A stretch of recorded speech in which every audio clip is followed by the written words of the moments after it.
Hello student, in the second part of the chapter, that means in second part of the order of reaction, today this part we are going to deal with the zero order of reaction. Now see here, what is zero order of reaction? In detail we are going to find out the rate expression for zero order reaction. Now what is zero order reaction, to which we are going to say what is zero order reaction? A reaction is said to be zero order if the rate is independent of the concentration of reactant. As in the previous part I have told you that it is independent with the respect to time. That means it will not depend on the time factor. So here also, for example, if you are taking a reaction A which is converting into product, so in that case, if you are writing the rate expression for zero order reaction, now what you are going to write down, the rate expression for zero order reaction is minus dA upon dt is equal to k a to the power 0, which is equal to k. Now why we are writing this 0? Because this 0 is identifying for the zero order reaction. Now if you are going to find out the rate expression for zero order of reaction, what is that? In this, suppose this is equation number 1. On integration, what you will get? On integration and differentiation, this expression will be going to be converted into dA is equal to minus k dt. Now this k is the rate constant. Now this particular this rate expression can be changed. If you have to find out the time with respect to zero order reaction, then t will be equal to 0. The limit will be up to t is equal to t also. So the A with respect to 0 and concentration of A with respect to time t. This is the factor with respect to differentiation and integration we are using for zero order reaction, that is T0 and T to the power T to T. So on integration of this particular reaction, how we are integrating this particular reaction? We are integrating with respect to A, concentration of A and concentration with respect to 0. So this particular reaction can be written as dA is equal to minus k 0 and limit we are applying up to t, as I have told you here, t0 to t. So here integration also we are applying the limit from 0 to t dt. So on differentiation and integration, what you will get, this expression is going to be changed into A, concentration of A minus A0 is equal to minus kt. Then further it is going to be changed into A0 minus kt. What you have done? Nothing. You have just shifted this particular terms to this side. On further solution, now what will come? This will comes out to be dx upon dt is equal to k. That is dx is equal to k dt. This dt we have shifted to this time.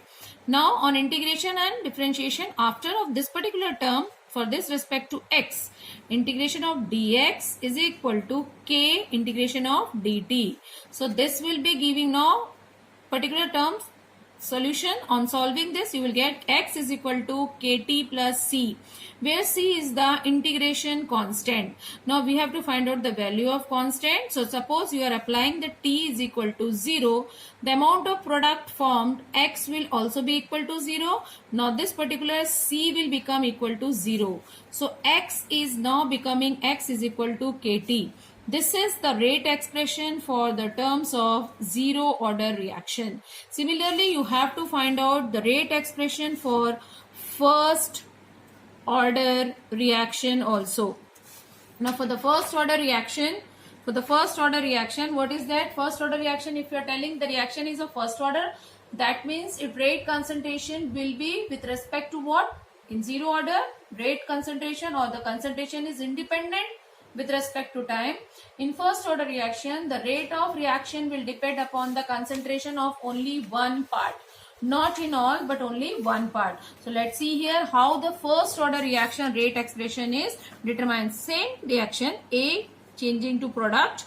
Now in case of first order reaction, the rate expression will be find out dx minus upon dt is equal to k a minus x. Now why we are taking a minus x? Because we are not at a particular time what we are taking. So in general we are taking a minus x. Now this expression can be written as dx upon what this A can be shifted to this side.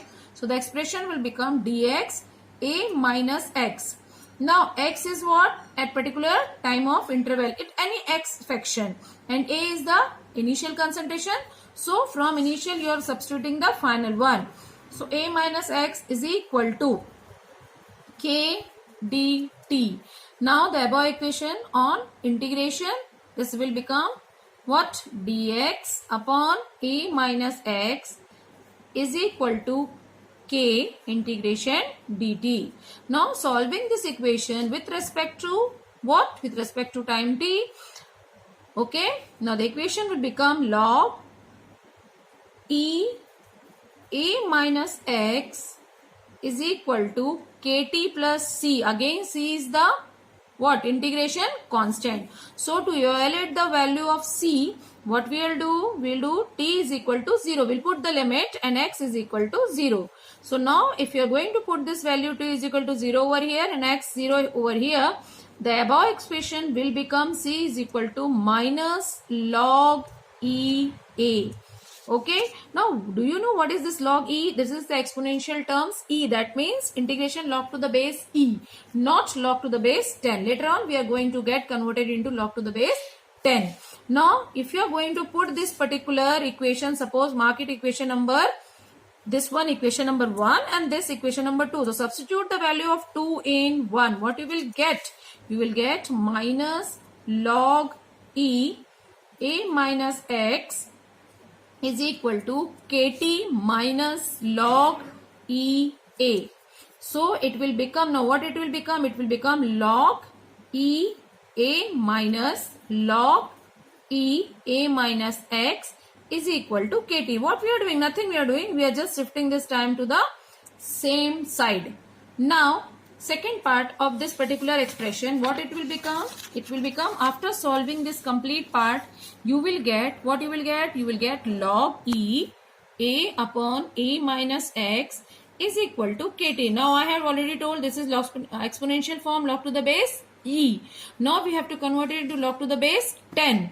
So what we are going to do? We are going to multiply it with the constant 2.303. So on multiplying, it will become k is equal to 2.303 upon t log a upon a minus x.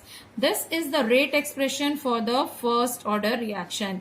In some of the book, you may find that it is written as log 2.303 t log R0 upon R.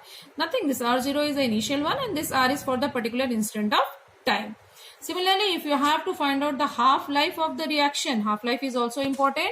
Half-life of the reaction, if you are going to form, nothing you have to do, you have to T half. So what you are going to do? That will be, this T will be shifted over here and rest of the things will be written as it is. So T half is not much more difficult to find it out. So T half on calculation it comes out to be 0.693 upon K after putting the value. So this is the T half of the reaction.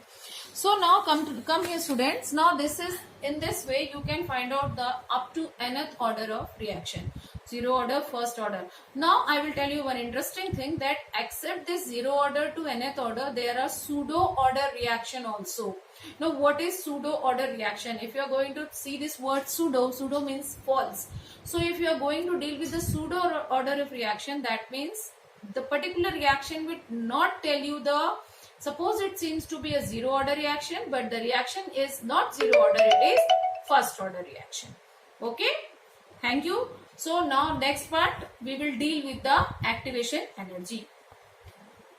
Concluding part of the chapter, the third part of this particular topic deals with the activation energy. Now what is activation energy?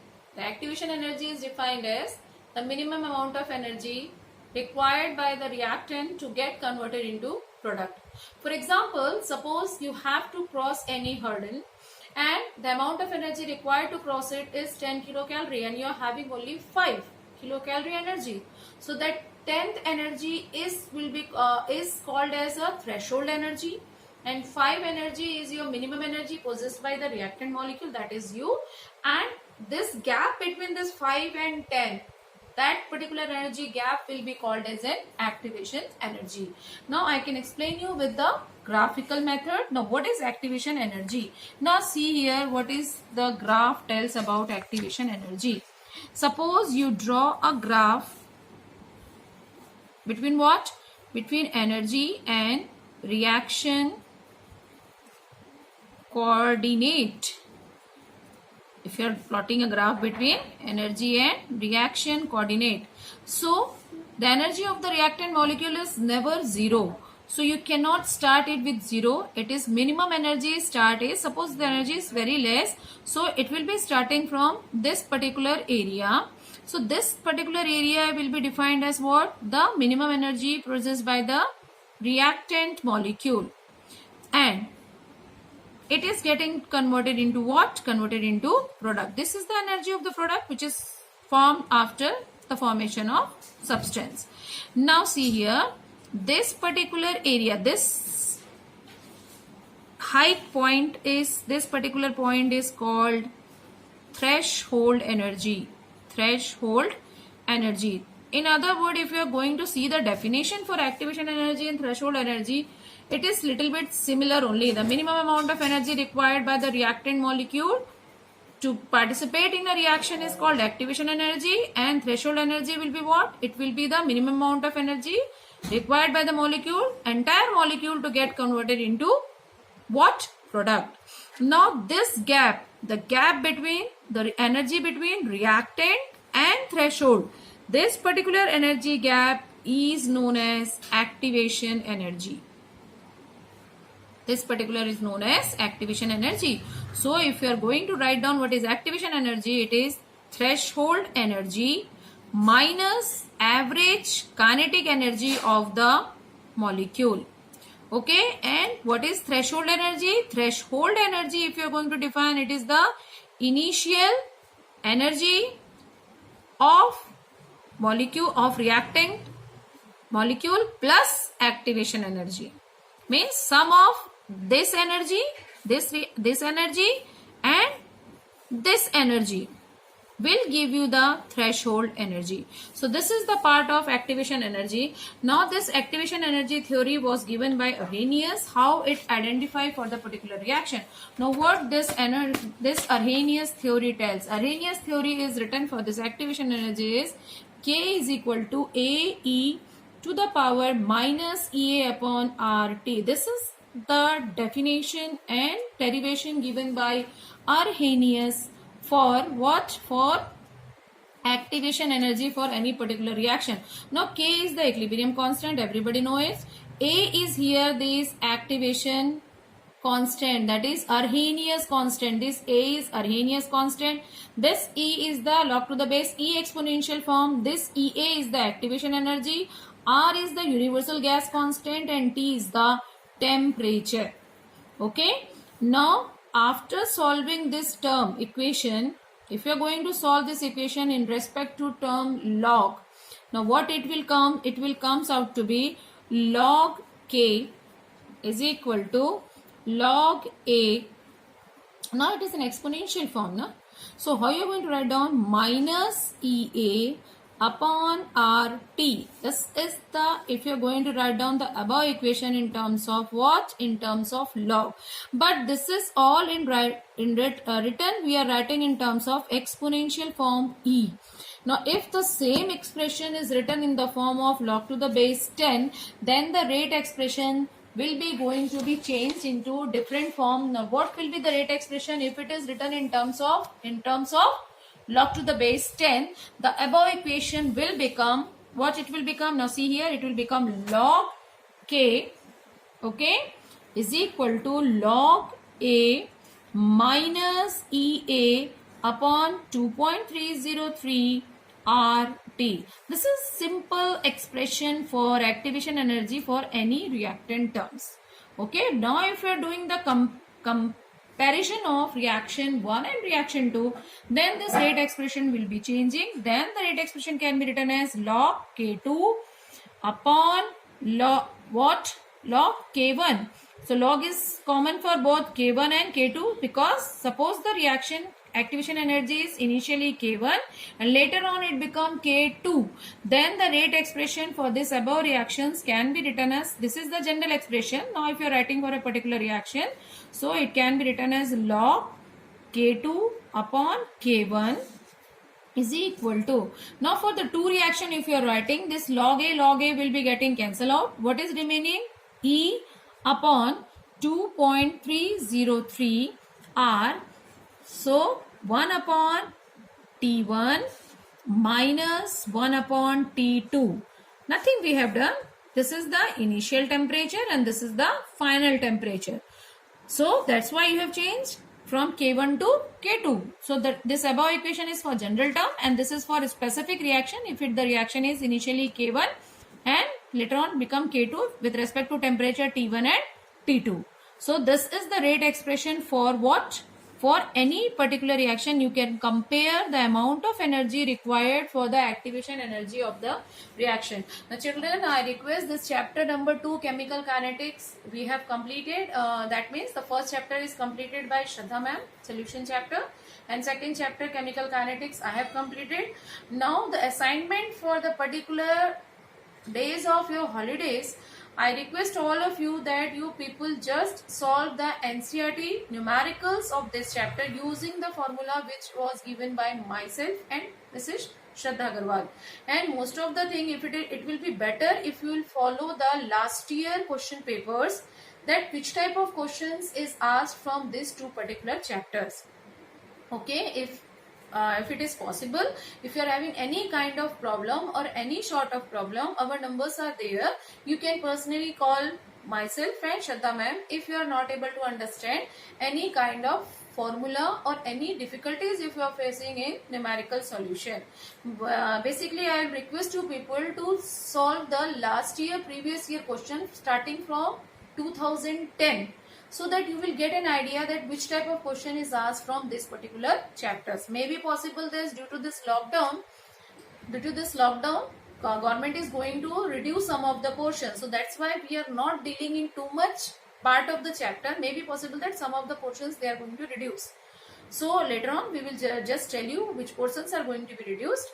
So in between you just follow the last year question papers and understand which type of questions is asked, and if you have any problem you can ask us. Thank you children.